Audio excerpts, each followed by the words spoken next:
वाला है। चलो ठीक है, लास्ट क्लास में जितनी भी चीजें हमने बात की थी, जितनी डिस्कशन हमने किए थे, सारी जनता से मेरा क्वेश्चन है, कोई ऐसा चीज है जो समझ में नहीं आया तो फटाफट फोड़ दो क्वेश्चन। ठीक है, कोई चीज मत फोड़ देना, फोन मत फोड़ देना, जल्दी क्वेश्चन फोड़ो चैट बॉक्स में। अगर कोई ऐसा है जिसको चैटिंग करने नहीं आ रहा तो ऑडियो ऑन करके बोल सकते हो, उसको मैं परमिशन देता हूँ ऑडियो ऑन करके बोलने के लिए। हाँ जी, मैं वेट कर रहा हूँ। अभी तक किसी ने कुछ आंसर नहीं दिया है, मतलब किसी ने कुछ बोला नहीं है ये। अगर कोई तुम कुछ नहीं बोलोगे तो मैं एजम्पशंस बहुत आसानी से ले लेता हूँ, तो मैं एजम्पशन ले लूंगा बेटा लास्ट क्लास सब समझ में आ गया। वरना मैं वेट कर रहा हूँ कि फटाफट अपने क्वेश्चंस फोड़ो चैट बॉक्स में। मतलब अभी तक किसी का कोई समस्या नहीं है यार, इतना अच्छा से हो गया क्लास, सब समझ में आ गया लास्ट क्लास का। हाँ जी, क्या बात है। बाबू राव बोल रहा है सर सब समझ में आ गया, कर्तव्य बोल रहा है सर सब समझ में आ गया। यार ऐसे थोड़ी होता है यार, सब थोड़ी समझना होता है, कुछ तो छोड़ना भी होता है। एक्चुअली सर ये बाबूराव है कौन, मैं ये जानना चाहूंगा। पहले तो ये अपना नाम रिमेन करे, ठीक है, रीनेम करे, जो भी ओके है। सर, ओके ओके ठीक है। हाँ, ये बेटा उस आप क्लास में भी जो आए भी थे। ठीक है ठीक है, आपके कोऑर्डिनेटर हैं शिवम सर, और वो बोल रहे हैं कि बेटा बाबू राव नाम से कौन है। तो बेटा आप जो भी हो बाबू राव नाम से, आप प्लीज उनसे कांटेक्ट कीजिए, उनको अपने बारे में जो भी डिटेल्स है उनके रिक्वायर्ड वो दे दीजिए।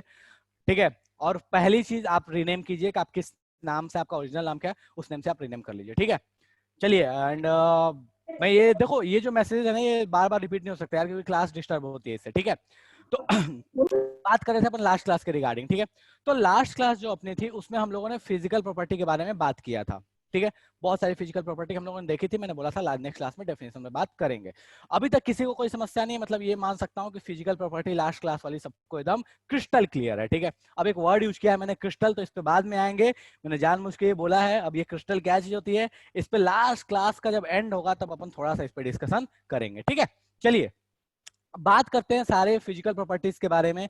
तो उसमें सबसे पहली जो प्रॉपर्टी आई थी वो आई थी मैलिएबिलिटी। ठीक है, तो मैलिएबिलिटी आखिर होती क्या है,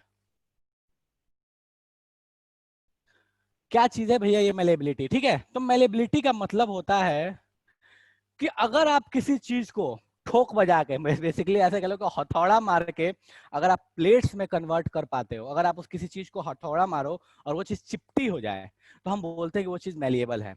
और अगर हथौड़ा मारो और जैसे कांच का ग्लास होता है वो टूट के बिल्कुल बिखर जाए, वो छोटे छोटे पार्ट्स में हो जाए, तो हम बोलते हैं वो मैलिएबल नहीं है, उसको अपन ऐसे दूसरे टर्म्स में बोलते हैं कि वो अपने पास ब्रिटल है। ठीक है, तो मैलिबिलिटी का मतलब क्या हुआ कि आप किसी चीज पे हैमरिंग करके अगर शीट में कन्वर्ट कर सकते हो तो उसको बोलते हैं मैलिएबल। ठीक है, तो ये प्रॉपर्टी बोलती है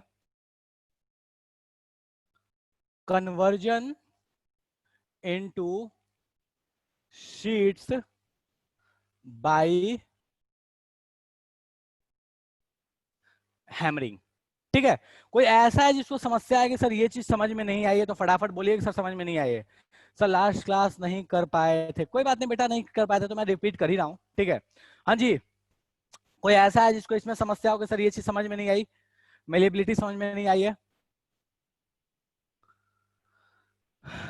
ओके ठीक है, कोई ऐसा नहीं है सर, क्या है फर्जी सी चीज है, अपन को तो बहुत अच्छे से आता है, हम लोग स्मार्ट लोग हैं। चलो ठीक है, तो मेलेबिलिटी का मतलब हुआ कि कोई भी ऐसी वो है वो प्रॉपर्टी जिस प्रॉपर्टी में आप अगर हिट करो तो शीट में कन्वर्ट हो जाए, इस प्रॉपर्टी को अपन क्या बोलते हैं, मेलेबिलिटी।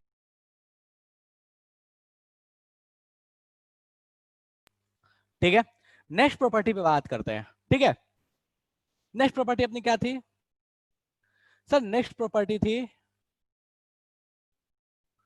डक्टिलिटी। डक्टिलिटी क्या चीज है, ठीक है, मैं डक्टाइल लिख दे रहा हूँ। ओके, डक्टाइल, क्योंकि सब्सटेंस के एस्पेक्ट में बात कर रहा हूं मैं। ठीक है, डक्टाइल क्या चीज है, तो डक्टाइल का मतलब होता है कि वायर में कन्वर्ट हो जाने वाली प्रॉपर्टी। अब अपने को पता है कि यार वुड को तो वायर नहीं बना सकते, वुड का तो तार नहीं बनने वाला। ठीक है, तो मेटल्स का हम तार बना पाते हैं, वायर्स बना पाते हैं, तो वायर्स बनने की जो प्रॉपर्टी है उसी को अपन क्या बोलते हैं, डक्टिलिटी। ठीक है, कन्वर्जन इनटू वायर्स। ठीक है, वायर्स बनाने की प्रॉपर्टी को हम बोलते हैं डक्टिलिटी। अच्छा, किसी को ये वायर वाली प्रॉपर्टी में कोई समस्या, कोई ऐसी चीज जो लगता है सर मेटल्स के अलावा भी किसी चीज का अपन वायर बना लेते हैं? कोई एग्जांपल दे सकता है सर? मेटल्स का ही जरूरी नहीं है वायर बनाना, हम बहुत सारी चीजों का वायर बना सकते हैं, उसमें से कोई एग्जांपल?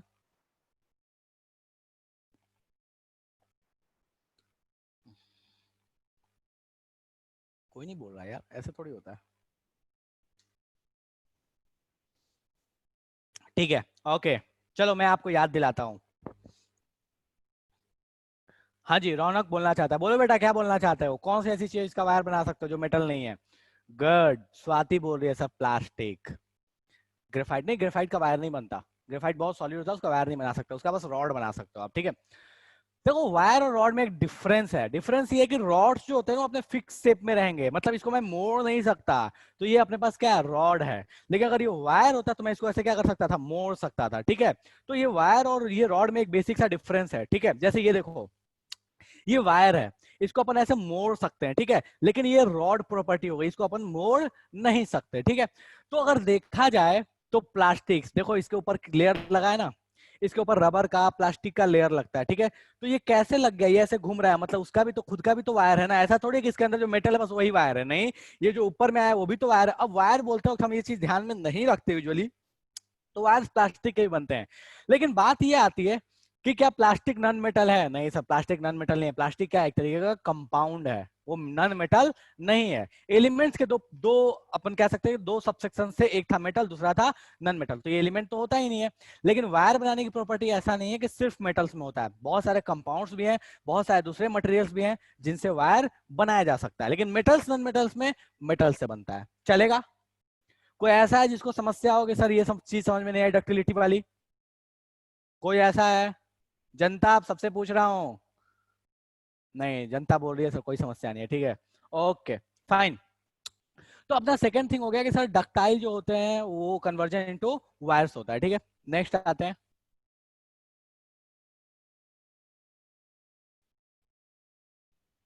सोनोरस, ठीक है।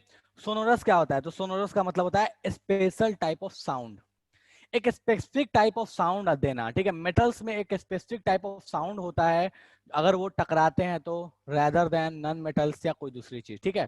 तो स्पेसिफिक साउंड, ठीक है, और इसको मेटालिक साउंड भी बोलते हैं, ठीक है। मेटल्स की वजह से जो आता है वो मेटालिक साउंड होता है, उसी को अपन क्या बोलते हैं, सोनोरस होना। तो मेटल्स जो होते हैं उनमें एक खास तरह का, जैसे बेल, घंटा जो बजाते हैं मंदिरों में, ठीक है, तो उसको देखा जाए तो जो वो उसका जो साउंड है वो किसी दूसरे चीज से, कितने भी लकड़ी का कोई चीज बना के बजा लो, प्लास्टिक का बजा लो, लेकिन वो जो साउंड है उसका कोई मैच नहीं है, ठीक है। तो मेटल्स जो होते हैं वो एक स्पेसिफिक तरीके का साउंड देते हैं, उस प्रॉपर्टी को क्या बोलते हैं, सोनोरस होना, ठीक है। नेक्स्ट क्या था भैया, ये तीन जो थे, ये तीन बस ये वर्ड्स वाले थे जो थोड़े से अलग टाइप के थे, ठीक है। एक और भी है बट ये सबको पता है, लश्चर,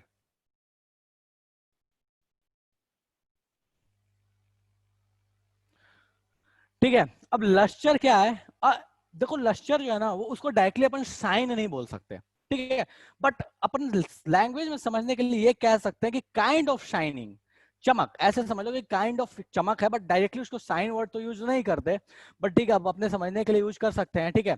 तो ऐसे बोल सकते हो कि यार शाइनिंग जो है उसके लिए अपन क्या वर्ड यूज करते हैं, लश्चर वर्ड यूज करते हैं, ठीक है, चलेगा। एक इसका मतलब पैरेलल वर्ड एक और भी है, इसको बोलते हैं सिंटिलेशन, लेकिन सिंटिलेशन बहुत थोड़ा अलग टर्म में भी यूज होता है, तो हम यहाँ यूज नहीं करेंगे उसको, ठीक है, लश्चर या सिंटिलेशन, तो ठीक है कोई बात नहीं। तो ये ऐसी प्रॉपर्टीज थी जिसके बारे में हम लोगों ने लास्ट क्लास में डिस्कस किया था। इसके अलावा तो अपने को सबको पता है कि सर स्ट्रेंथ, मेटल्स ताकतवर होते हैं, बेचारे नॉन मेटल कमजोर सा मासूम से होते हैं, ठीक है। तो ये सारी चीजें तो पता है, लेकिन उसमें भी एक्सेप्शंस होते हैं। स्ट्रॉन्गेस्ट जो मटेरियल है, स्ट्रॉन्गेस्ट मटेरियल में अपने पास क्या आता है, नेचुरली अकरिंग स्ट्रॉन्गेस्ट मटेरियल कौन सा है, डायमंड है, याद रखना मैंने बोला है नेचुरली अकरिंग, ठीक है, ओके। मेटल्स हार्ड होते हैं। अच्छा, कौन सा मेटल है जिसकी डेंसिटी सबसे हाई होती है? हाईएस्ट डेंसिटी वाला कौन सा मेटल है? आप गूगल मत करने लगना, बहुत लोग ऐसे फटाफट गूगल कर रहे होंगे। गोल्ड। नहीं, गोल्ड की डेंसिटी सबसे हाई नहीं होती है। ठीक है, एक मेटल है जिसका नाम है ऑस्मियम, ठीक है, मैं यहाँ साइड में लिख रहा हूँ, ऑस्मियम, ठीक है। ऑस्मियम की डेंसिटी हम मानते हैं कि सबसे हाईएस्ट डेंसिटी होती है, ठीक है। तो मेटल्स के एस्पेक्ट में एक और भी प्रॉपर्टी बोलते हैं कि metals are having very high density, ठीक है, तो इस चीज को ध्यान रखिएगा, और दैट इज ऑस्मियम। ऑस्मियम की डेंसिटी सबसे ज्यादा होती है, ठीक है। चलिए ठीक है बेटा, Ruchika, metal, diamond is not metal. एक एक छूट गया, डक्टाइल, बता तो दिया ductile, malleable, ductile, sonorous, lustre, ठीक है। कंडक्टिविटी वगैरह तो सबको पता है, तो उसमें मैं डिस्कस नहीं कर रहा, उसके डेफिनेशंस में लिखाने की जरूरत नहीं है। कंडक्टिविटी दो तरह का होता है, क्या होता है, इलेक्ट्रिकल और हीट। मिटा दो इसको बेटा। इसके जो लोग लिख रहे हैं वो फटाफट लिख लीजिए, और जो लोग स्क्रीनशॉट लेने वाले हैं, मतलब आलस वाले काम कर रहे हैं, तो स्क्रीनशॉट ले लीजिए, ठीक है। चलिए मैं इसको रब कर रहा हूं, ठीक है। यहां तक में किसी को समस्या है तो फटाफट बताइए कि सर समस्या है, समझ में नहीं आया। आप कृपया करके इसको विस्तृत में बताइए, वरना फिर अपन आगे बढ़े। हाँ जी,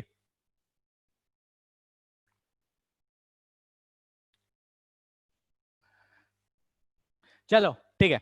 तो मैंने लास्ट क्लास में बताया था आपको कि मेटल्स के बारे में प्रॉपर्टी। अब मैंने ये भी बताया था कि मेटल्स जो हैं वो एक्चुअल में एलिमेंट्स के सब कैटेगरी हैं, ठीक है। तो उस चार्ट पे मैं थोड़ा सा बात करता हूं, जो कि लास्ट क्लास में मैंने छोड़ा था, क्योंकि एलिमेंट्स बताता तो लास्ट क्लास में आप परेशान होते। तो अब आपको बताता हूं मैं कि एलिमेंट्स, और ये जो एलिमेंट्स हैं इनको तीन मेजर कैटेगरी में बांटा गया है, ठीक है। मेटल्स,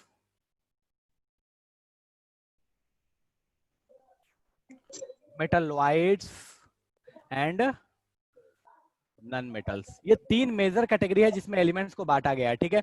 आपको एलिमेंट्स समझना है कि एलिमेंट्स कौन कौन से होते हैं, तो आप इसको पीरियोडिक टेबल से समझ सकते हो।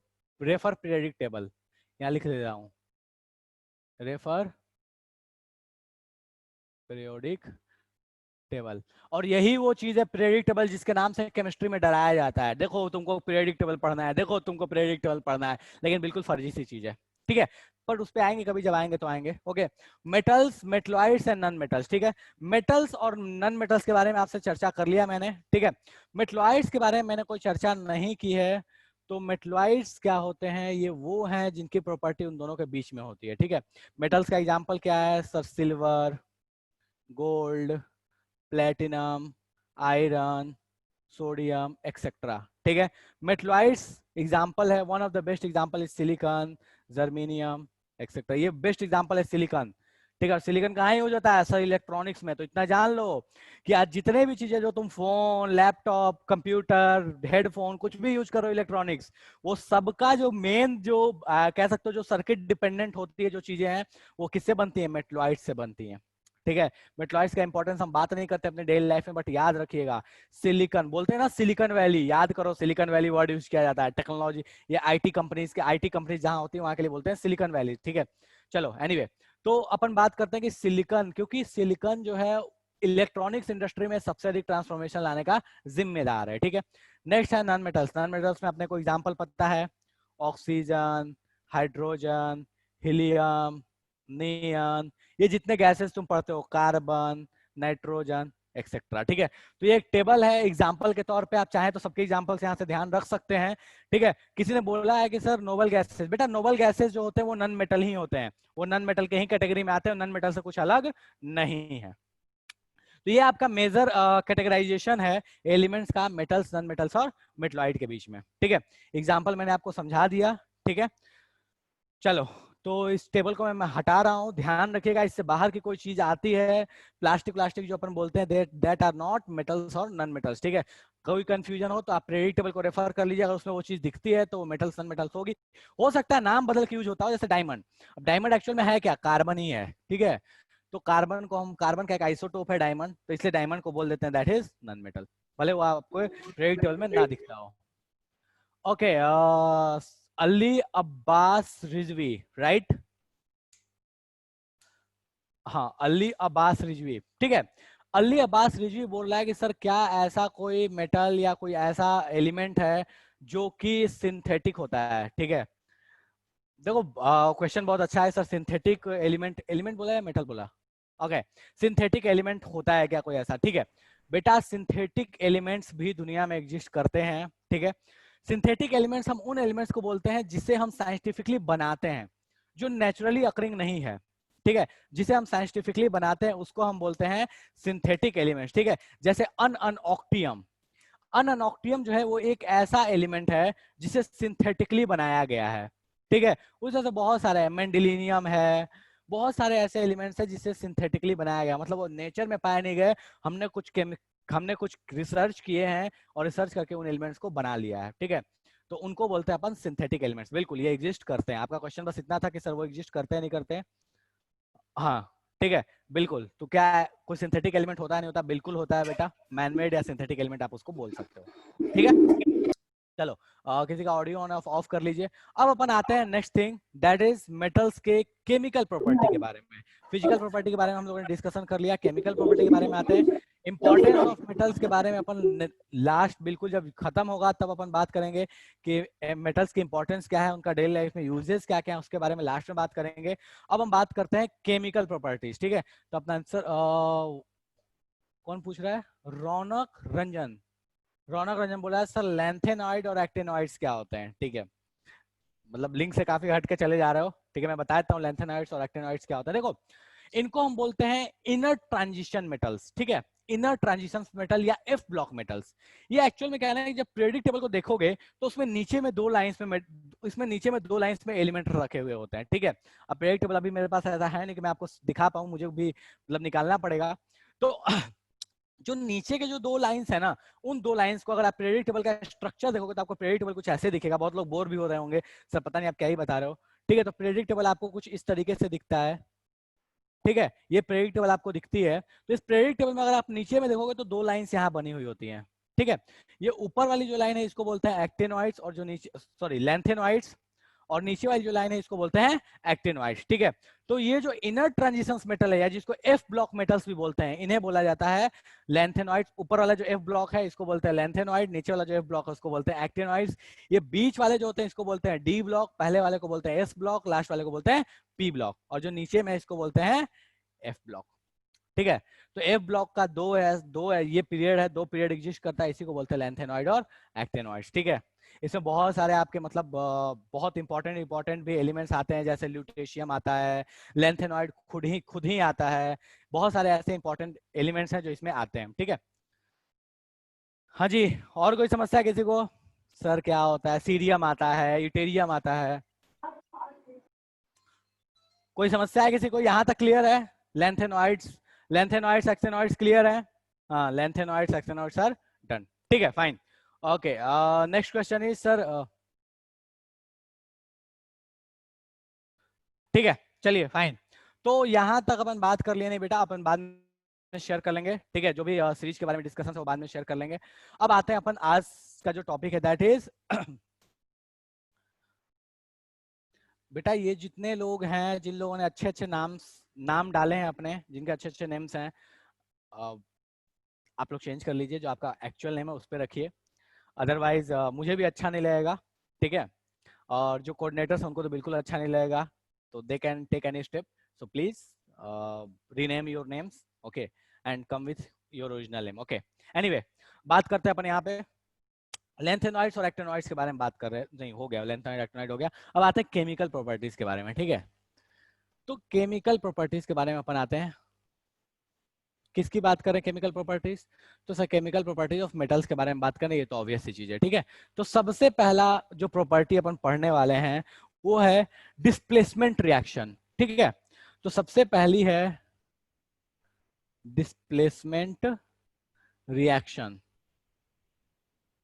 ठीक है, दूसरी प्रॉपर्टी जो पढ़ेंगे वो पढ़ेंगे reaction with oxygen, O2 oxygen, दोनों में लिख सकते हो। मैं पूरा एक बार लिख दे रहा हूं, बाद में मैं शॉर्ट में लिख दूंगा। ठीक है, थर्ड है रिएक्शन विथ वाटर, पानी के साथ रिएक्शन अपन पढ़ने वाले हैं। ठीक है, फोर्थ है रिएक्शन विथ एसिड्स। ठीक है, and the next one is reaction with basis. ठीक है, तो ये अपने पास मेनली 5 तरह की चीजें अपने को पढ़नी है। ठीक है, मैंने इन सबको लिख दिया है, शायद नीचे वाला नहीं दिख रहा है तो मैं इसको नीचे जरा सा करता हूँ। ठीक है, तो अपने को ये 5 तरह के केमिकल प्रॉपर्टीज पढ़ने हैं: displacement reaction, reaction with oxygen, reaction with water, reaction with acids and reaction with basis. तो ये 5 टॉपिक्स अपने को बेसिकली ये केमिकल प्रॉपर्टीज में कवर करना है। तो अपन एक एक करके सब पे आएंगे, ठीक है। पहले इसको लिख लीजिए, देख लीजिए कि कोई ऐसी चीज जो समझ में नहीं आए तो पूछ लीजिए। चलो ठीक है, तो अपन जो स्टार्ट करने वाले हैं वो स्टार्ट यहां से करेंगे। मैं इसको बाद में पढ़ाऊंगा, पहले अपन स्टार्ट यहां से करने वाला है, ठीक है। तो अपना आज का जो टॉपिक नेक्स्ट होने वाला है that is reaction with oxygen, ठीक है। चलो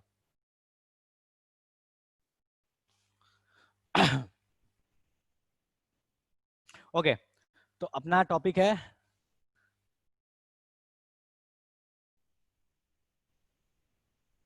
रिएक्शन विथ ऑक्सीजन।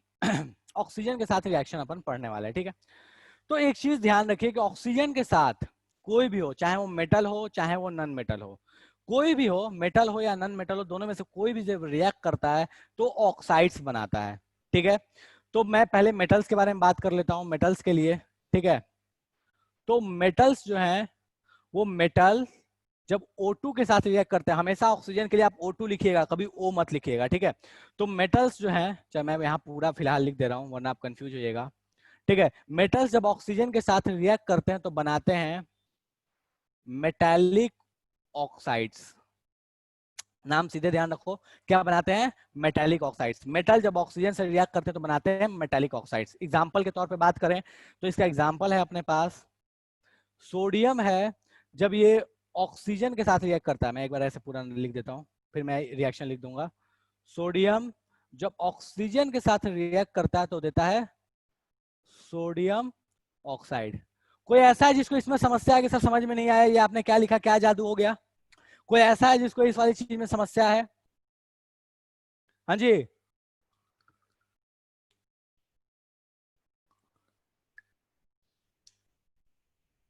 नहीं सर कोई समस्या नहीं है, ठीक है। ये तो मैंने आपको लिख दिया वर्ड के फॉर्म में, ठीक है। लेकिन एक्चुअल में जो आपको केमिकल रिएक्शंस जब आप बात करोगे, बुक्स में देखोगे या एग्जाम्स में, जो अच्छे एग्जाम्स में आते हैं, वो इस फॉर्म में नहीं आएंगे, वो सिंबल्स के फॉर्म में आते हैं, ठीक है। तो इस रिएक्शन को मैं सिंबल के फॉर्म में ऐसे लिखूंगा, Na plus O2 giving Na2। अब बहुत लोगों को ये समझ में नहीं आया कि सर ये आपने कैसे लिख दिया, तो फिलहाल तो ऐसे समझ लो कि मैंने याद करके लिखा है। बाद में मैं आपको सिखाऊंगा कि लिखने का तरीका क्या होता है, आपको कैसे पता कि सर कब कहाँ ये O2 लगाना है, ये आपने 2 यहाँ लगा दिया, आपने ये इधर से उधर लिख दिया। तो जिसको इसको समझ में नहीं आया, फिलहाल के लिए अपने दिल को थाम के बैठो कि सर कोई बात नहीं, अभी मान लेते हैं आप बोल रहे हैं तो समझ लेते कि ऐसा ही होता है, बट ऐसा क्यों होता है इसके बारे में अपन बाद में बात करेंगे, ठीक है। अब इसको बैलेंस करके भी लिखते हैं, तो यहाँ 2 देखोगे और यहाँ पे 2 लगा दिया, ठीक है। और यहाँ पे देखोगे तो या तो हाफ लगा हुआ मिलेगा, या बहुत बार देखोगे तो इसको ऐसे लिखा हुआ दिखेगा। यहाँ पे आपको देखोगे तो यहाँ पे लगा देगा 2 और यहाँ लगा देगा 4। तो दो चीजें दिख सकती हैं, या तो यहाँ 2 और यहाँ हाफ दिखेगा, यहाँ 4 और यहाँ कुछ नहीं दिखेगा, और यहाँ पे आपको दिखेगा 2। तो बेसिकली एक एग्जांपल मैंने आपके सामने लिख दिया है। कौन सा एग्जांपल है? कि सोडियम ऑक्सीजन के साथ रिएक्ट करके क्या आता है? Sodium oxide. और ये रिएक्शन आपके सामने है। कोई ऐसा है जिसको इसमें समस्या हो? बस ये मत पूछना मेरे से कि सर ये आपने कैसे लिखा है, ये आपको कैसे पता था। इसके अलावा कुछ भी पूछ सकते हो। सब बड़ा सवाल तो यही है कि आपको कैसे पता ये रिएक्शन, ठीक है। कोई बात नहीं, थोड़ा सा पेशेंस रखो, अपन बात करेंगे कि रिएक्शन मुझे लिखने कैसे आई, ठीक है। एक और भी एग्जांपल इसका देख लेते हैं। मैग्नीशियम के साथ एग्जांपल देखते हैं, मैं ऊपर से मिटा रहा हूं इसको, ठीक है। तो अपन मैग्नीशियम के साथ एग्जांपल देख लेते हैं कि मैग्नीशियम के साथ कहानी कैसे चलती है। तो एग्जांपल नंबर 2 अपने पास है मैग्नीशियम के साथ। तो अपन लिखते हैं मैग्नीशियम,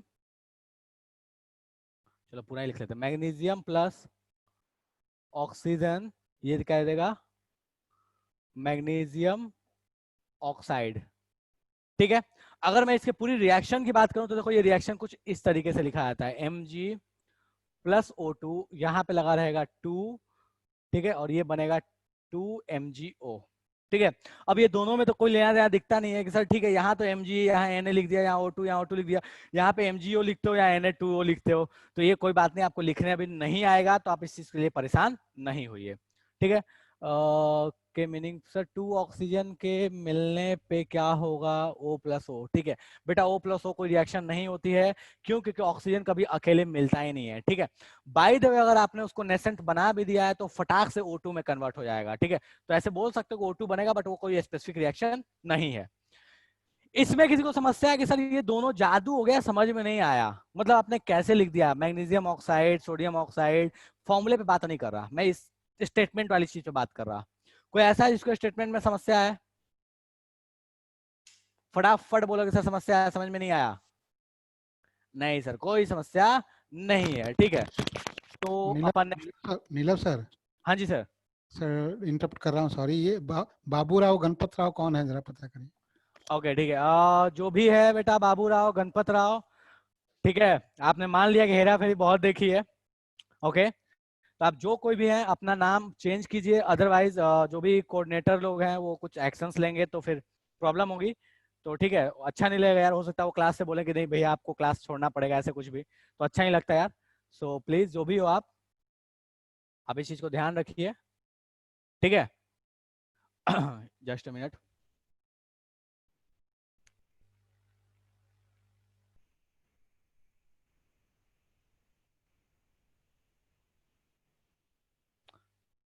ठीक है चलिए, तो यहां तक मैं आई गेस किसी को कोई समस्या नहीं है। ओके, नेक्स्ट पे आते हैं।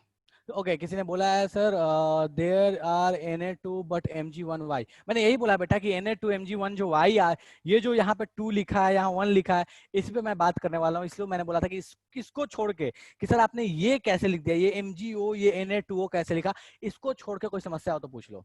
ये चीज मैं समझाऊंगा जब आप ये बेसिक चीजें समझ जाइएगा। देखो रिएक्शन तो लिखने में ऐसे समझाऊंगा ना कि देखो सर क्या ये फर्जी सी चीज है, सोडियम ऑक्साइड में फटाक से फॉर्मूला लिखने सीख जाओगे। तो इतना आसान है, बहुत आसान है, लिटरली बहुत आसान है। जितना डिफिकल्ट लगता है ना, एक्चुअल में कुछ भी नहीं है। इससे आसान कोई काम हो नहीं सकता। बट पॉइंट क्या है ना कि हम देख के इसको डर जाते हैं कि सर पता नहीं कैसे लिखा था कैसे लिखा था। तो मैं तरीका जब बताऊंगा तो लगेगा सर इतना आसान था, इसके लिए इतना परेशान किया गया था क्या हमको। चलो ठीक है, ओके फाइन। नेक्स्ट मैं इसको चेंज करता हूं और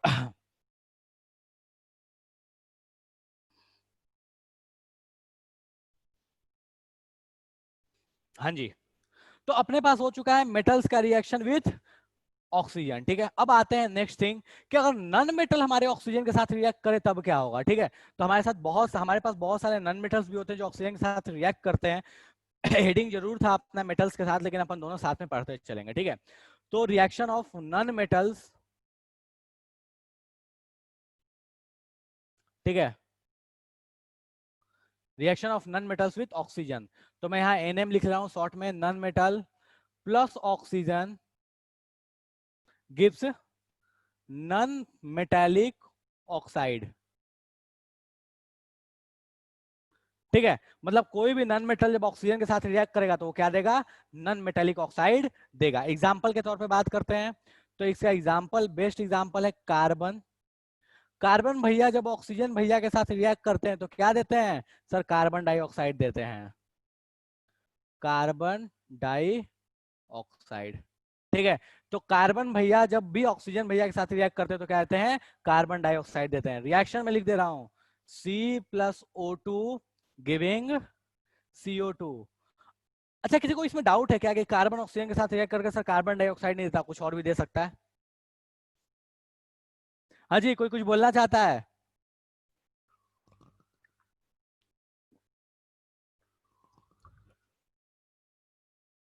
कोई ऐसा जो कहना चाहता है कि नहीं सर ये तो गड़बड़ है, ये तो गड़बड़ सा ही नहीं, कुछ गड़बड़ लगता है अपने को?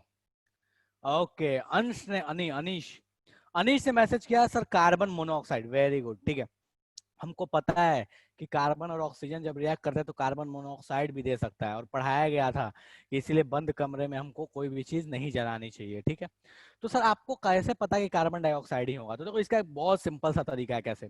अगर सिंपली ऑक्सीजन लिखा है तो कोई समस्या नहीं है, ठीक है, लेकिन अगर यहाँ ऑक्सीजन के साथ लिख देगा लिमिटेड क्वांटिटी, लिमिटेड यहाँ नीचे ब्रैकेट में करके लिखेगा लिमिटेड ऑक्सीजन, ये एग्जाम का आया हुआ क्वेश्चन है। ठीक है, लिमिटेड ऑक्सीजन, तो आप याद रखिएगा अगर ऑक्सीजन लिमिटेड लिखेगा तो कार्बन मोनोऑक्साइड, और ऑक्सीजन सिर्फ लिखेगा तो कार्बन डाइऑक्साइड। तो मैं एक एग्जांपल और भी लेता हूं, ठीक है, ये फर्स्ट है, ये सेकंड है, और डायरेक्टली मैं इसका रिएक्शन लिख रहा हूं C+O2, और यहां दे देगा लिमिटेड।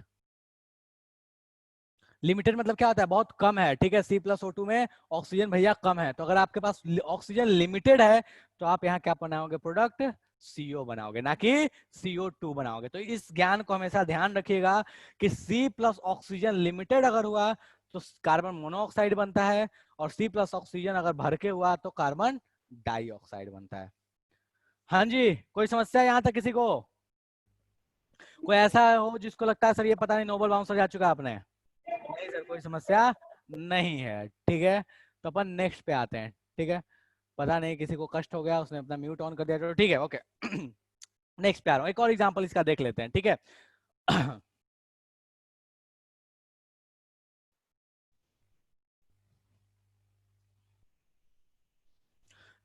एक चीज अपने को बोली जाती है कि फ्यूल्स जो हैं जब वो जलते हैं तो बहुत तरह के हार्मफुल गैसेस देते हैं।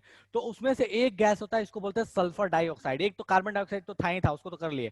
एक और भी गैस है, इसको बोलते हैं सल्फर डाइऑक्साइड, ठीक है। तो एक एग्जांपल और भी देखते हैं कि अगर अपने पास सल्फर, इसका फॉर्मूला होता है S8 नॉर्मली लिखते हैं, ठीक है। तो मैं पूरा रिएक्शन चलो ऐसे छोड़ो, इसको मैं ऐसे लिख ही नहीं रहा। सल्फर प्लस ऑक्सीजन ये देता है सल्फर डाई ऑक्साइड, ठीक है। तो इस चीज को भी ध्यान रखिएगा कि सल्फर प्लस ऑक्सीजन जो होता है वो क्या देता है, सल्फर डाइऑक्साइड देता है, ठीक है। तो बस ऐसे ध्यान रख सकते हो तुम, कोई समस्या नहीं है इसमें कि रिएक्शंस क्या होंगे। अगर मेटल से रिएक्ट करे ऑक्सीजन के साथ तो metallic oxide, non metal react करे तो नॉन मेटालिक ऑक्साइड। अब वो इक्वेशंस लिखने मैंने नहीं सिखाया तो परेशान नहीं होना, मैं सिखा दूंगा, तब लगेगा सर चुटकी वाला काम है ये, तो अपन यूं कर लेंगे, ठीक है। यहां तक किसी को समस्या है? नहीं सर, यहां तक तो कोई समस्या लगता नहीं है, बट स्टिल मैं पूछ रहा हूँ। हाँ जी, कोई समस्या नहीं है, ठीक है। नेक्स्ट आते हैं फटाफट, चलो। अब इन सब में एक चीज है जो आप नोट बना के ध्यान रखिएगा। मेटालिक ऑक्साइड और नॉन मेटालिक ऑक्साइड के बारे में एक बहुत इंपॉर्टेंट चीज है जो मैं बता रहा हूं, उसको ध्यान रखना, ठीक है। नॉन, यहां मैं लिख रहा हूं मेटालिक ऑक्साइड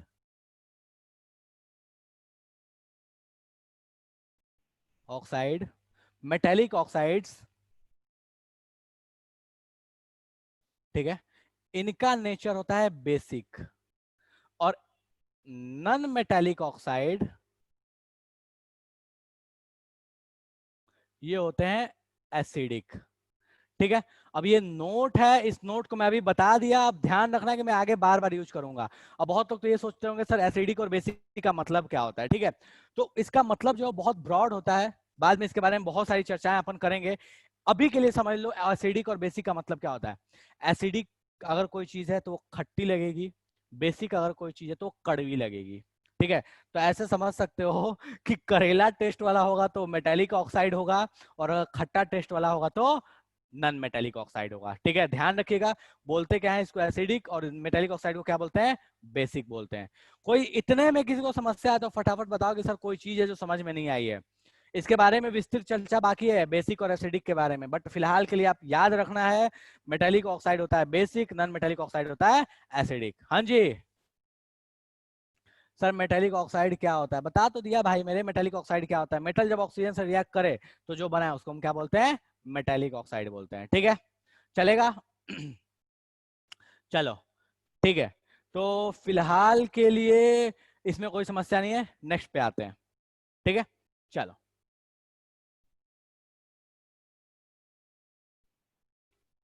ध्यान रखना, मैं बार बार बोल रहा हूँ ताकि तुम्हारे दिमाग में बिल्कुल बैठ जाए। मेटालिक मतलब बेसिक, नॉन मेटालिक मतलब एसिडिक, ठीक है। चलो, तो रिएक्शन हो चुका है अपना ऑक्सीजन के साथ में, अब सेकंड रिएक्शन पे आते हैं, that is reaction with water, ठीक है। तो अपन रिएक्शन विथ वाटर के लिए बात करते हैं, चलो ठीक है।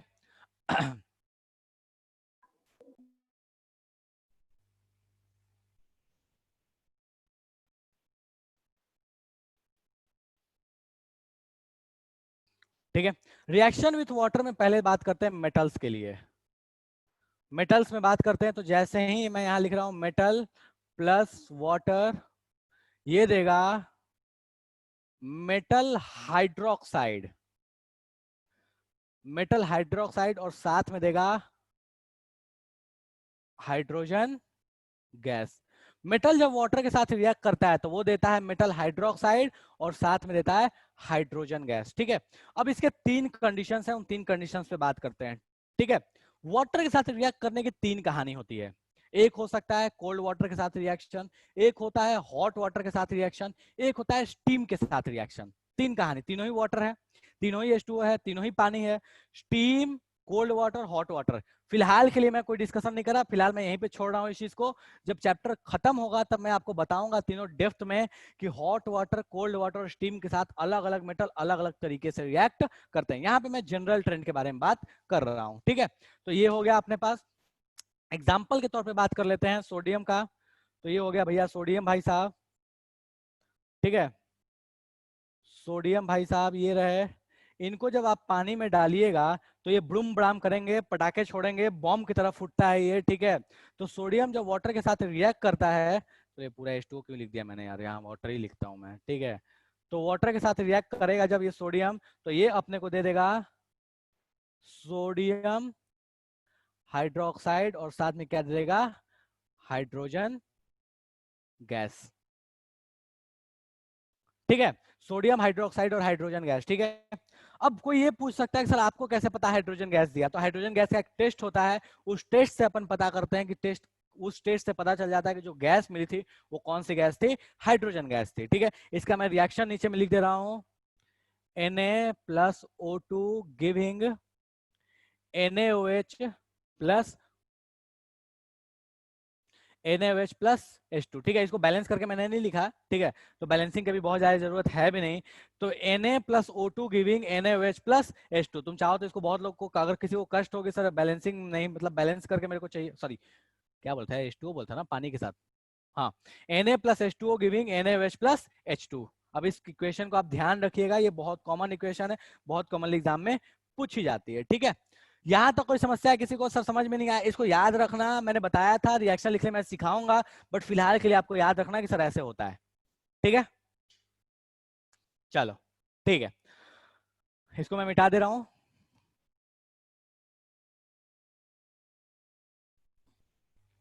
अब यहाँ नोट करने वाली दो चीज है। ठीक है, तो पहली चीज है नोट में,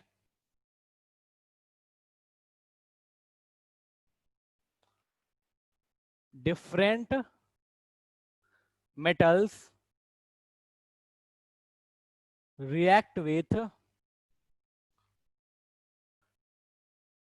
different form of H2O। अलग अलग मेटल्स अलग अलग वाटर के फॉर्म से रिएक्ट करते हैं। मतलब क्या हुआ, डिफरेंट फॉर्म ऑफ H2O का मतलब क्या हुआ, कोल्ड H2O, हॉट H2O और स्टीम। ठीक है, और तीनों में प्रोडक्ट अलग अलग बनता है। ठीक है, चूंकि आपके एनसीईआरटी में नहीं दिया है तो इसलिए मैं अभी इसको डिस्कस नहीं कर रहा। ठीक है, बट हाँ एग्जाम्स में पूछे गए हैं ये क्वेश्चंस, तो मैं इन तीनों के बारे में बताऊंगा जरूर जब ये चैप्टर खत्म होने वाला होगा तब। ठीक है, एक इंपॉर्टेंट चीज कि अब यहाँ पे एक और भी इंपॉर्टेंट चीज है, पहला हो गया। दूसरा, वेरियस मेटल डजंट रिएक्ट। कुछ मेटल्स ऐसे भी हैं जो वाटर के साथ रिएक्ट ही नहीं करते, डजंट रिएक्ट विथ वाटर। ठीक है, एग्जाम्पल के तौर पे मैं बता दे रहा हूं यहाँ पे, एग्जाम्पल के तौर पे आपके पास है सिल्वर एंड गोल्ड। Ag और Au बोलते हैं सिल्वर और गोल्ड को। ठीक है, उनका सिंबल होता है Ag और Au। ठीक है, तो सिल्वर और गोल्ड ऐसे एग्जाम्पल्स हैं जो कि वाटर के साथ रिएक्ट नहीं करते। तुम सोने के कोई चीज को लेकर पानी में डाल दो, वैसे वैसे पड़ा रहेगा, उसको कुछ होने जाने वाला नहीं है। इसे तो अपन ज्वेलरी यूज करते हैं। सिल्वर भी है, उसको पानी में डालने पर कोई फर्क पड़ने वाला नहीं है। इतने में किसी को समस्या है तो फटाफट बताओ कि सर समस्या समझ में नहीं आया ये नोट वाली चीज में। कोई ऐसा जिसको लगता है उसे पता नहीं नोबल बाउंसर जा चुका है, समझ में नहीं आ रहा है? कोई बिल्कुल अलग दूसरे प्लैनेट की बात कर रहे हो आप? हाँ जी जनता, व्हाट इज स्टीम? भाई स्टीम क्या है? खाना बनाता है ना, भाप निकलता है, उसी को बोलते हैं स्टीम। और क्या है बताओ तो? वेपर होता है ना पानी का, उसी को बोलते हैं अपन स्टीम। बेचारा कष्ट में आ गया, कर्तव्य बोला सर पता नहीं क्या जादू वाली चीज है सर, आपने स्टीम बता दी। ठीक है, स्टीम बिल्कुल वही है बेटा, जो अपन किसी चीज को खाना बनाते हैं, पानी गर्म करते हैं, जो भाप निकलता है, दैट इज सिंपली स्टीम। ठीक है, हाँ जी, और किसी को कोई समस्या है? सर फॉर्म क्या बोला, फॉर्म की आएगा क्या, पता नहीं क्या बोल रहे हो बेटा, ठीक है।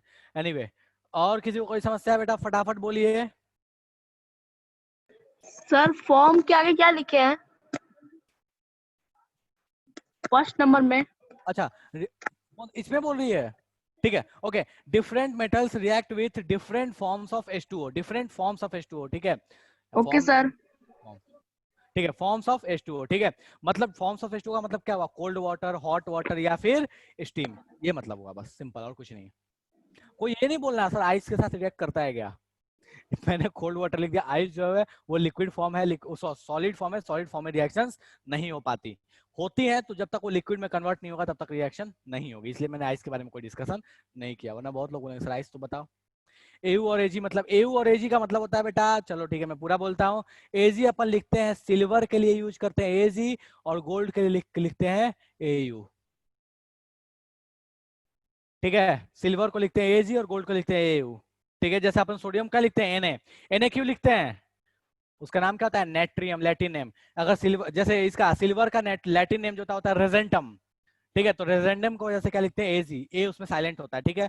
गोल्ड का क्या होता है लैटिन नेम, इसका होता है ऑरम, एयू, तो वहां से आता है एयू, ठीक है।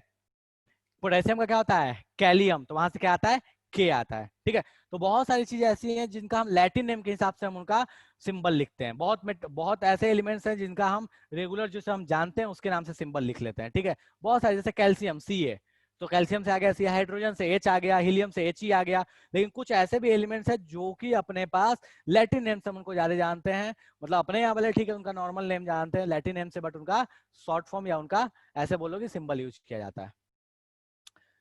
हाँ जी, और कोई समस्या किसी को यहाँ तक, कोई ऐसा है जिसको सर समझ में नहीं आया, ये पता नहीं जादू नो बॉल बाउंसर और नहीं सर, यहाँ तक तो कोई समस्या नहीं है। अब एक चीज और भी है जो ध्यान रखना, ये various metals doesn't react with water जो है, डजंट रिएक्ट विथ, ठीक है, ये जो वाटर है ये ध्यान रखना कि ऑक्सीजन के साथ भी ये दोनों रिएक्ट नहीं करते हैं, सिल्वर और गोल्ड, ठीक है। तो ध्यान रखिएगा कि बहुत सारे मेटल्स जो, कुछ ऐसे मेटल्स हैं जो ना ही वाटर के साथ रिएक्ट करते हैं ना ही ऑक्सीजन के साथ रिएक्ट करते हैं, मतलब ये हुआ कि सारे मेटल वाटर या ऑक्सीजन के साथ रिएक्ट नहीं करते, हो सकता है कुछ करते हैं कुछ नहीं करते, कुछ करते हैं तो स्पेसिफिक कंडीशंस में करते हैं, ये कंडीशंस आपको दिख रहा है।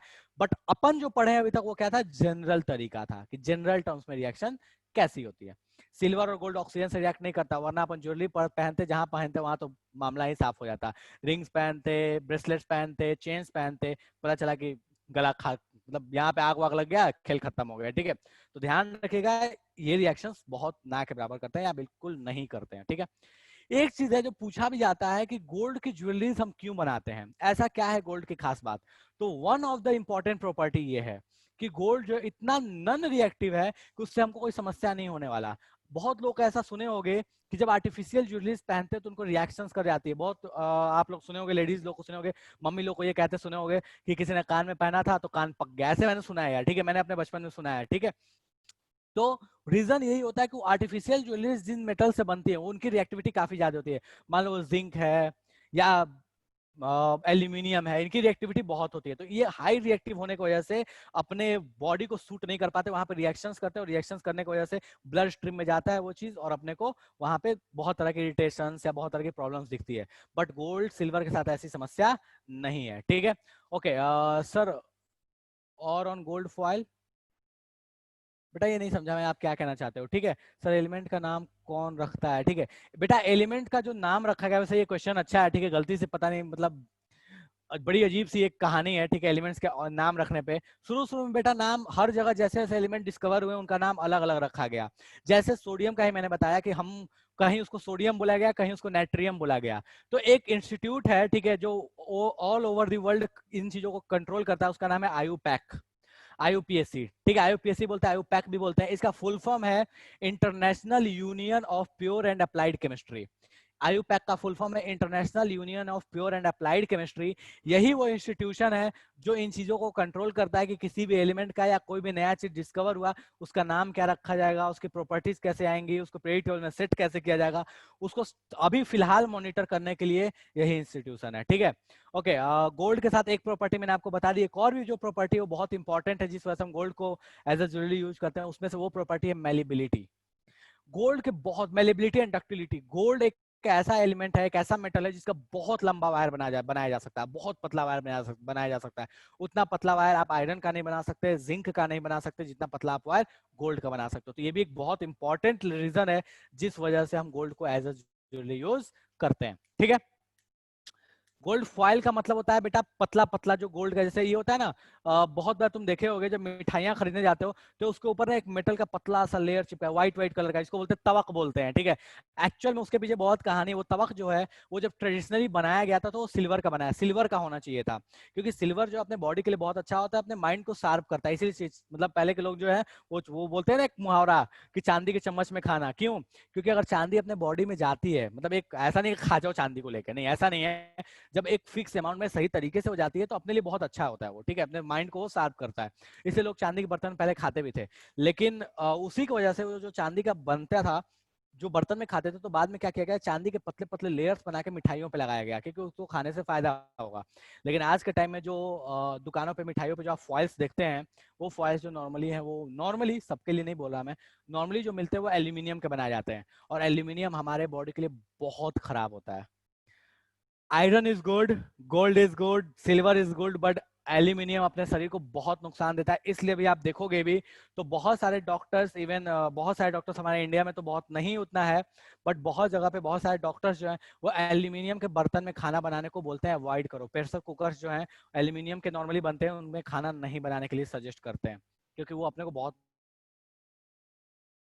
एल्यूमिनियम ऑक्साइड जो था वो बहुत नुकसान करता है अपने को। इस वजह से हमें एल्यूमिनियम वाली चीजों को थोड़ा सा मतलब ऐसे कह लो टालना चाहिए या फिर नहीं यूज करनी चाहिए। उसमें से एक वो तवक वाली चीज है जो मिठाइयों के ऊपर जो फॉइल्स लगाते हैं।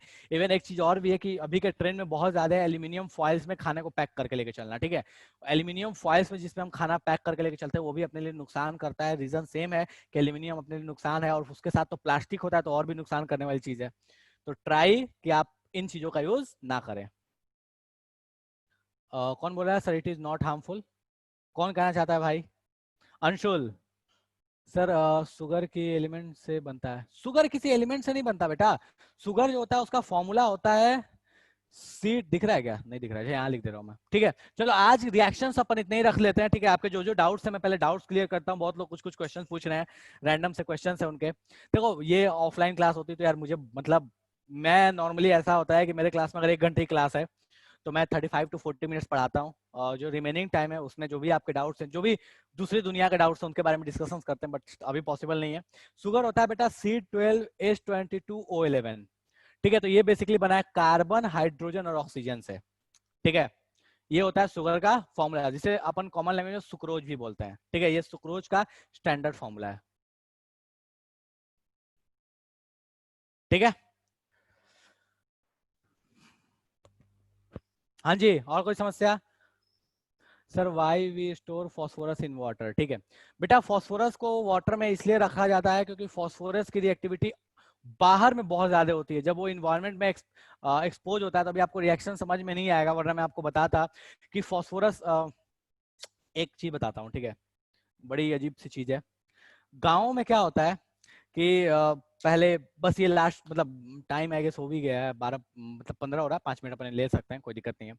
गांव में क्या होता है कि पहले जमाने में बहुत कॉमनली ऐसा होता था कि रात को खेतों में, खासकर गर्मी के दिनों में रात में जब लोग बाहर सोते थे तो खेतों में क्या होता था ना कि ऐसा लगता था जैसे रात को मतलब 12-1 जब बज रहा है तो ऐसा लगता था जैसे व्हाइट कोई चीज मूव कर रहा है। ठीक है, और व्हाइट कोई चीज मूव करती है तो फील आता है कि वो क्या चीज है। ऐसा फील होता है कि सर वो तो मतलब दूसरी दुनिया वाली चीज है जो व्हाइट कलर के कहीं दूर में मूव करते हुए दिख जाए तो। ठीक है, तो रात को गाँव में लोगों की हालत खराब हो जाती थी कि यार ये रात को व्हाइट चीज ऐसे कुछ घूमती है, और उसके ऊपर बहुत सारी कहानियां बनती थी और लोगों की हालत खराब हो जाती थी। ठीक है, ये जो व्हाइट कलर की जो चीज घूमते हुए दिखती थी एक्चुअल में ये है क्या, तो ये गैस है।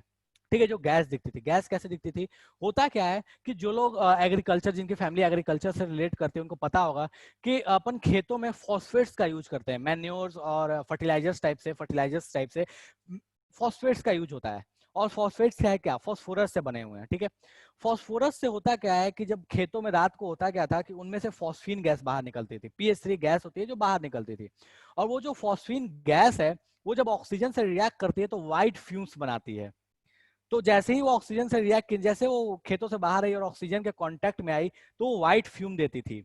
और वो जो व्हाइट फ्यूम है, ऐसा लगता था ना, वो खेतों में व्हाइट फ्यूम जो ऐसा कोई चल रहा है, कोई व्हाइट कुछ पहन के चल रहा है, तो लोग डर जाते थे उसको देख के। तो ये बड़ी अच्छी सी कहानी है फॉस्फोरस के बारे में। ये इसलिए बता रहा हूँ क्योंकि सेम रीजन है यहाँ पे भी कि ऑक्सीजन जब आप एक्सपोज करते हो बाहर में, तो बाहर में जो गैसेज ऑक्सीजन जो है, सॉरी फॉस्फोरस जब आप बाहर एक्सपोज करते हो तो ऑक्सीजन के साथ वो रिएक्ट कर देती है, और रिएक्ट करके वो P2 मतलब दो तरह का कंपाउंड P2O5 या P4O10 तरह का कंपाउंड्स बनाती है, फॉस्फोरस ऑक्साइड्स बनाती है, और उनके वजह से फॉस्फोरस बर्बाद हो जाता है। इस वजह से हम उसको स्टोर करके रखते हैं। ठीक है, ओके। सोडियम और पोटेशियम को क्यों स्टोर करते हैं सर केरोसिन में? आएंगे यार इन क्वेश्चन से, बट ठीक है अभी पूछ दिया तो बता ही देता हूँ। सोडियम और पोटेशियम को बेटा स्टोर करने के पीछे भी सेम रीजन है। सोडियम ऑक्सीजन के कांटेक्ट में आते ही ब्रूम हो जाता है, ब्लास्ट कर जाता है, वो उसमें आग लग जाता है, बहुत हाई रिएक्टिव होता है वो सोडियम पोटेशियम दोनों ही। तो इसलिए हम इसको क्या करते हैं, केरोसिन में डुबो के रखते हैं, क्योंकि ये केरोसिन में रिएक्ट नहीं करेंगे। कोई ये बोल सकता है सर वाटर में रख देते हैं, बेटा वाटर में भी इनका रिएक्शन बहुत तेज होता है। तो वाटर में बहुत विगरस रिएक्शन करते हैं, हवा में बहुत विगरस रिएक्शन करते हैं, इसलिए इसको केरोसिन में, या जब आप लैब्स में जाओगे तो देखोगे पैराफिन्स में इसको लपेट के रखा जाता है। ठीक है, पैराफिन्स में लपेट के रखते हैं या फिर केरोसिन में लपेट के रखते हैं। बहुत छोटे छोटे प्लास्टिक्स में आप देखोगे, जैसे चॉकलेट्स आती है ना, उस तरह के इतने छोटे छोटे प्लास्टिक्स होंगे, उसके अंदर में सोडियम रहेगा। तो कोई ये बोल सकता है कि सर आप तो बोलते हैं सोडियम हवा में नहीं रहता, इसको फाड़ने पे तो हवा में रह रहा है। तो रीजन है कि उसके ऊपर पैराफिन्स लपेटे रहते हैं, आपको दिखेगा नहीं, ऑयली टाइप का एक सब्सटेंस होता है, उसके ऊपर लपेटा जाता है। तो वो पैराफिन्स लपेटे होते हैं, जब उसको आप फिर से एक्सपोज कर दीजिएगा हवा में तो वो ब्रूम हो जाएगा। तो इस वजह से हम उसको केरोसिन में रखते हैं। यार देखो सर मर्क्यूरी तो मेटल है, वो लिक्विड क्यों होता है? ठीक है मैं आता हूँ यार, एक एक करके क्वेश्चन पूछो बेटा। Sugar, what is the symbol of platinum? बेटा प्लेटिनम को पीटी लिखते हैं, ठीक है, platinum, platinum is PT. Okay, किसी ने पूछा सर मर्क्यूरी तो मेटल है, उसको लिक्विड क्यों होता है? ठीक है, तो बेटा कोई भी चीज लिक्विड होगी, सॉलिड हो गया, गैस होगा, वो इस बात पे डिपेंड करता है कि उसके इंटरमॉलिक्यूलर फोर्सेस कैसे हैं। ठीक है,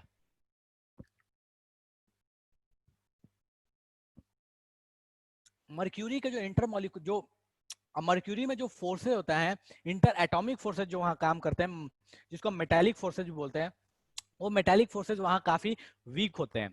और वो वीक मेटालिक फोर्स होने की वजह से मर्क्यूरी जो होता है वो रूम टेम्परेचर पे लिक्विड होता है। बट इसका मतलब कि वो लिक्विड ही रहेगा हमेशा, ऐसा नहीं है। जब उसको आप बहुत नीचे के बहुत टेम्परेचर कम कर दोगे तो सॉलिडिफाई भी हो सकता है। फॉर एग्जाम्पल आप आयरन को भी तो मेल्ट करके लिक्विड बना सकते हो। बहुत हाई टेम्परेचर पे देखोगे कि आयरन भी मेल्ट हो क्या बन जाता है, लिक्विड बन जाता है। तो सेम कहानी है कि कोई लिक्विड बहुत हाई टेम्परेचर पे होता है, कोई लिक्विड बहुत लो टेम्परेचर पे होता है। ठीक है, तो ये कहानी चलते रहती है। बहुत सारे मेटल्स के ऊपर डिपेंड करता है, एलिमेंट्स के ऊपर डिपेंड करता है कि उनका एटॉमिक मतलब इंटर एटॉमिक फोर्सेज या इंटर मॉलिक्यूलर फोर्सेज कैसे हैं। हाँ जी, why does colour of copper sulphate solution change when iron piece is added to it? यार ये कहाँ से क्वेश्चन ला दिए, मतलब अभी तो वहां पहुंचा भी नहीं। चलो ठीक है फिर भी बता देता हूँ। कॉपर सल्फेट का बेटा कलर इसलिए चेंज होता है क्योंकि जब आप आयरन उसमें डालते हो तो आयरन के साथ वो रिएक्ट करके फेरस ऑक्साइड बना लेता है, और फेरस ऑक्साइड का कलर ग्रीन होता है, और कॉपर सल्फेट का क्या बोल रहा हूँ यार मैं, हाँ सॉरी, कॉपर सल्फेट से रिएक्ट कराया था ना। कॉपर सल्फेट से जैसे ही आयरन रिएक्ट करता है तो वो बना लेता है फेरस सल्फेट, और फेरस सल्फेट का कलर जो होता है ग्रीन, जिसको बोलते हैं ग्रीन विट्रॉल। और जो ब्लू होता है वो होता है कॉपर सल्फेट, जिसको बोलते हैं ब्लू विट्रॉल। तो ब्लू विट्रॉल से ग्रीन विट्रॉल में कन्वर्ट हो जाता है, इस वजह से उसका कलर जो है वो खत्म हो जाता है। बहुत बार एक और भी क्वेश्चन पूछा जाता है कि उस ब्लू कलर के कॉपर सल्फेट को आप हीट करोगे तो भी उसका कलर खत्म हो जाता है, ब्लू कलर जो है वो खत्म हो जाता है। रीजन सिंपल सा यहाँ ये है कि उसके साथ 5H2O मॉलिक्यूल्स होते हैं, जिसको बोलते हैं वाटर ऑफ क्रिस्टलाइजेशन। अगर आप उसको हीट कीजिएगा तो वाटर ऑफ क्रिस्टलाइजेशन वहां से हट जाएगा, और वो जो कॉपर सल्फेट जो आप ब्लू कलर का देखते थे वो व्हाइट कलर का हो जाएगा, या फिर थोड़ा डार्क कलर का भी कभी कभी देखने को मिलता है, वो इम्प्योरिटीज की वजह से। ठीक है, तो अपन बोल सकते हैं कि कॉपर सल्फेट का कलर अगर हीट करने पे जाता है तो वाटर ऑफ क्रिस्टलाइजेशन निकल जाता है, और अगर उसको आयरन से रिएक्ट कराते हैं तो वो आयरन सल्फेट या फेरस सल्फेट बना लेता है। याद रखना यहाँ फेरिक सल्फेट नहीं बनता, जिनका भी क्वेश्चन था वो बता दूं मैं, फेरिक सल्फेट नहीं बनता। और फेरस और फेरिक में एक डिफरेंस होता है, वो अपन बाद में पढ़ेंगे। आयरन सल्फेट भी बहुत लोग बोल देते हैं, हालांकि वो उतना सही नहीं है। सर ओर्स क्या होते हैं? देखो वो मिनरल्स जिससे आप मेटल्स को प्रॉफिटेबली एक्सट्रैक्ट कर पाओ उनको हम बोलते हैं ओर्स। ठीक है सर, वोलेटाइल का मतलब क्या होता है? देखो एक एलिमेंट है जैसे निकल, निकल का एक कंपाउंड बनता है जिसको बोलते हैं निकल कार्बोनेट, उसका फॉर्मूला होता है NiCO4। आप उसको ऐसे हीट करते हो ना वो गैस में कन्वर्ट हो जाता है। तो वैसी कोई भी चीज जिसको हीट करने पे गैस में कन्वर्ट आसानी से हो जाए उसको बोलते हैं वोलेटाइल। जैसे पेट्रोल भी है, पेट्रोल को भी आप रख दोगे तो बहुत आसानी से दिखता है यार, कुछ दिन उसका ऐसे कप में करके रख दो बाहर में, पता चला कि 2 दिन में वो गायब हो गया है, ठीक है। तो इसलिए हम बोलते हैं कि पेट्रोल भी बहुत वोलेटाइल होता है, इवन वाटर भी वोलेटाइल होता है, बट वो उतना नहीं होता जितना पेट्रोल होता है। तो सिंपल सा कहानी है कि पेट्रोकेमिकल प्रोडक्ट्स वोलेटाइल बहुत ज्यादा होते हैं। सिंपल सा कहानी ये है कि जो चीज आसानी से वेपर में कन्वर्ट हो जाए उसको बोलते हैं volatile. Sir what are ions, ठीक है, आयंस क्या होते हैं मतलब क्या चाहते हो, क्लास खत्म ना किया जाए, ठीक है। एनीवे आयंस क्या होते हैं, चलो ठीक है, सबकी समस्या का मैं समाधान कर ही दूंगा। आयंस क्या होते हैं, तो आयंस बेटा हम उन स्पीसीज को बोलते हैं जिसके ऊपर चार्ज आता है। कोई भी चार्ज स्पीसीज, चाहे वो मेटल हो, नॉन मेटल हो, या ग्रुप ऑफ एलिमेंट्स हो, कुछ भी हो सकता है, अगर उनके ऊपर चार्ज आता है तो हम उनको बोलते हैं आयंस। जैसे Na+, Mg+2, O2-, Cl-, इनको बोलते हैं आयंस, ठीक है। अब ये हो सकता है मल्टी एटॉमिक भी हो, जैसे ammonium ion NH4+, sulphate ion SO4 2-।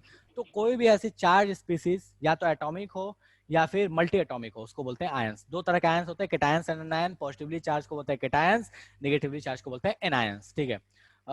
Metal which the key constituent of magnesium hydroxide, name the metal which is the key constituent of magnesium hydroxide. भाई मैग्नीशियम है, मैग्नीशियम हाइड्रोक्साइड में कौन होगा, मैग्नीशियम होगा, और कौन होगा। ओके किसका क्वेश्चन था, रौनक का क्वेश्चन था। Anshul sir what is petrochemical. Petrochemical का मतलब होता है बेटा वो चीजें, वो सब्सटेंस जो आपको क्रूड से मिलते हैं, क्रूड को एक्सट्रैक्ट करने पे, क्रूड ऑयल को एक्सट्रैक्ट करने पे जिसको कच्चा तेल बोलते हैं, वहां से जितनी चीजें मिलते हैं उसको अपन बोलते हैं पेट्रोकेमिकल प्रोडक्ट्स, ठीक है। जैसे पेट्रोल हुआ, डीजल हुआ, पैराफिन्स हुआ, या फिर नेचुरल गैस हुआ। नेचुरल गैस थोड़ा अलग है, ठीक है, पेट्रोलियम गैस बोल लो, पेट्रोलियम गैस हुआ, ये सारे ऐसे हैं जो कि जिनको बोलते हैं पेट्रोलियम, जिनको बोलते हैं पेट्रोकेमिकल प्रोडक्ट्स, ठीक है। Sir thank you for teaching. हाँ जी, और किसी का कोई समस्या है पूछ लो, जिसके इसके जो जो समस्या है। State the reason why wind, क्या है यार, why wind chimes may be made of steel but not of sulphur. State the reason why wind chimes may be made of steel but not of sulphur. Okay ठीक है sir, wind chime जो है वो sulphur का नहीं बना सकते, steel का क्यों बना सकते। बेटा विंड चाइम बनाने के लिए आपको प्लेट्स बनाने पड़ेंगी, और प्लेट्स सल्फर का नहीं बना सकते, सल्फर मेलिएबल नहीं होता है। हम पढ़े थे विंड चाइम का मतलब वो जो है ना, जैसे सॉरी विंड चाइम, मैं बैड मैं वो फैन समझ था। हाँ विंड चाइम जो है वो आप क्यों आप सल्फर का नहीं बना सकते, क्योंकि उसमें आवाज जो होती है वो सोनोरस प्रॉपर्टी नहीं होती है। विंड चाइम के लिए क्या होनी चाहिए, सोनोरस प्रॉपर्टी होनी चाहिए, और सोनोरस प्रॉपर्टी सल्फर में नहीं होती है, वो किस में होती है, मेटल्स में होती है, ठीक है। मैं वो समझ रहा था, वो मेरे को ध्यान में उतर गया था। Sir why gold and silver not break on making jewellery, बताया तो क्यों, क्योंकि उनके पास प्रॉपर्टी है मेलिएबिलिटी, वो ब्रिटल थोड़ी है, ब्रिटल होंगे तो वो टूट के बिखर जाएंगे, मेलिएबल है इसलिए वो टूटते नहीं है। थैंक यू बेटा, thank you sir. Noble gases क्या होते हैं, ठीक है। पीरियोडिक टेबल में जो बेटा सबसे लास्ट में जो आपको ग्रुप दिखता है उनको बोलते हैं नोबल गैसेस, मतलब वो चीजें जो जिनकी रिएक्टिविटी बहुत कम होती है, हीलियम, नियन, आर्गन, क्रिप्टन, जेनन, रेडॉन, ये है आपके पास नोबल गैसेस, अगर जानना चाहते हो तो, ठीक है। तो ये जो नोबल गैसेस है इनकी रिएक्टिविटी बहुत कम होती है। कोई फिर से कोई पूछा सर फिर से बताओ क्या होता है, हीलियम, नियन, आर्गन, क्रिप्टन, जेनन, रेडॉन, ये होते हैं नोबल गैसेस, ठीक है। सर आइसोटोप्स क्या होते हैं, ठीक है बेटा। मेटल सॉरी जो भी एलिमेंट है वो अपने नेचर में बहुत अलग अलग फॉर्म्स में पाए जाते हैं, ठीक है। तो अगर मान लो कि कोई एलिमेंट है जिसमें एटॉमिक नंबर तो सेम है लेकिन एटॉमिक मास अलग अलग पाया जा रहा है, तो जो अलग अलग तरीके के एटॉमिक मास के साथ पाया जाता है उनको बोलते हैं isotopes. For example carbon, carbon का एटॉमिक मास C12 में मिलता है, C14 में मिलता है, C13 भी मिलता है, ऑक्सीजन C16 में मिलता है, सॉरी O16 में मिलता है, O18 में मिलता है, इनको बोलते हैं आइसोटोप्स। ऐसे समझ लो same atomic number but different mass number, इसको अलग तरीके से बोलते हैं same number of protons different number of neutrons, ठीक है।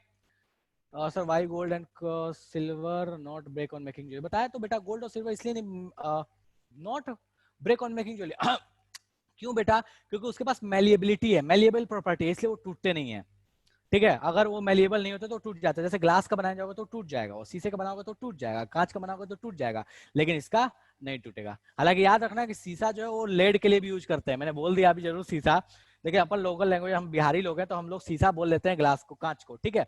पर ध्यान रखिएगा शीशा एक मेटल है जिसको मतलब ये लेड को भी बोला जाता है, लेड को अगर हिंदी में बोलोगे तो शीशा बोला जाता है, बहुत जगह उसको शीशा भी बोलते हैं। why do people invest lots of money in gold, silver, platinum, not in any other metal, ठीक है। बहुत अच्छा क्वेश्चन है यार ये। what is the main chemical element of sand. बेटा सैंड कोई ऐसा नहीं है, सैंड जो होता है वो बहुत अलग अलग तरीके के चीजों से बना। देखो एक्चुअली में सैंड क्या है, मिनरल है। और मिनरल आप जहां से, जैसे मान लो आप कहीं ऐसे जगह से वो सैंड उठा रहे हो जहां आयरन कंटेंट बहुत ज्यादा है तो उसमें आयरन ज्यादा होगा, कहीं ऐसे उठा रहे हो जहां से गोल्ड कंटेंट ज्यादा है तो गोल्ड ज्यादा होगा। वो कोई कंपाउंड फिक्स नहीं है, उसमें बहुत, देखो जहां से आप उठा रहे हो उस मिनरल के ऊपर डिपेंड करेगा कि उसका कंस्टिट्यूएंट क्या होगा। ठीक है, किसी ने बहुत अच्छा क्वेश्चन पूछा है जिसका साइंस से कोई लेना देना तो नहीं है कि सर गोल्ड सिल्वर प्लेटिनम में लोग इन्वेस्ट क्यों करते हैं, किसी और मेटल में इन्वेस्ट क्यों नहीं करते। तो पहला कंफ्यूजन मैं आपको दूर कर दूं, इन्वेस्टमेंट सारे मेटल्स में किया जाता है, बुलियन सारे मेटल्स में होते हैं, मतलब बहुत सारे मेटल्स में होते हैं, सारे तो नहीं बोला, बहुत सारे metals, gold silver platinum copper iron tin lead, इन सब में किया जाता है। ठीक है, लेकिन हम लोग जो है, जो कॉमन पीपल, जो मिडिल क्लास जो होती है, वो नॉर्मली अदर्स मेटल्स में नहीं करती, वो गोल्ड्स में सबसे ज्यादा करती है, फिर सिल्वर में करती है, फिर प्लेटिनम में करती है। ठीक है, रीजन क्या है कि इसको साइंस से थोड़ा अलग हटके समझते हैं। गोल्ड ऐसा एक, एक्चुअल में हमारा एक क्या है ना कि हमारी एक साइकोलॉजी है। वो साइकोलॉजी क्या है, हम उन चीजों में इन्वेस्ट करना चाहते हैं जहां से हमें करेंसी मिले। और करेंसी हम ऐसे बोलते हैं कि गोल्ड जो है वो रियल करेंसी है। क्यों रियल करेंसी है? क्योंकि पहले जमाने में गोल्ड के सिक्के बनते थे, चांदी के सिक्के बनते थे, कॉपर के भी सिक्के बनते थे। ठीक है, लेकिन कॉपर में इन्वेस्ट नहीं करते, उसका मैं रीजन बता दूंगा क्यों नहीं करते। तो गोल्ड और सिल्वर जो है ना उनको रियल करेंसी माना जाता है, क्योंकि इनका डिमांड जो है ना हमेशा बढ़ता रहता है। जैसे अभी राइट टाइम अगर आप बात करो तो आज जैसे गोल्ड का अप्रोक्सीमेटली रेंज चल रहा था 52,000 के आसपास, सिल्वर जो 6,000 राइज करके काफी आगे जा चुका है। ठीक है, तो रीजन सिंपल सा ये है कि गोल्ड और सिल्वर जो है उसको हम रियल करेंसी मानते हैं। हम ये मानते हैं कि यार ये ऐसी चीजें हैं जिसकी वैल्यू हमेशा रहेगी और इनका डिमांड हमेशा रहेगा, इस वजह से हम इसके अंदर में इन्वेस्ट करते हैं। ठीक है, ये मेजर रीजन है। इंडस्ट्रियल यूज भी गोल्ड और सिल्वर का बहुत अच्छा होता है, और इंटरनेशनली पैसे की वैल्यू कम हो सकती है लेकिन गोल्ड और सिल्वर की वैल्यू कम नहीं होती। मतलब मार्केट ऊपर नीचे करता है, that is different thing, but उसकी वैल्यू अलग चीज है और मनी अलग चीज है।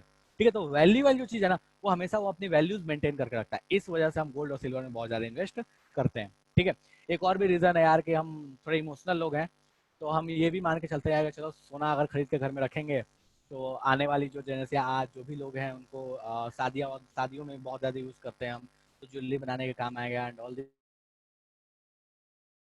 सोने में भरोसा करते हैं। ठीक है सर, ये एक्शन को बैलेंस कैसे करते हैं? ओके ठीक है, okay thank you for teaching sir. ठीक है बेटा, वो तो मेरा जॉब है पढ़ाना। ओके सर, रिएक्शन बैलेंस कैसे करते हैं? बेटा बैलेंसिंग मैं लास्ट में बताऊंगा, इन सब चीज़ों के बारे में। पहले बेसिक मेथड्स पढ़ा दूंगा, लास्ट में आपको बता दूंगा बैलेंसिंग कैसे करते हैं। बैलेंसिंग के दो तरीके हैं, एक है हीट एंड ट्रायल मेथड, एक है आपको मैथमेटिकल मेथड। तो मैथमेटिकल और हीट एंड ट्रायल में दोनों बता दूंगा। ठीक है, रौनक बोला सर आप क्लास एंड करते हैं। ठीक है, और सबकी समस्या समाधान हो गया? चलो ठीक है, ओके तो आज की सभा समाप्त करते हैं। ओके बाय बाय बेटा, thank bye bye bye bye, चलिए ठीक है।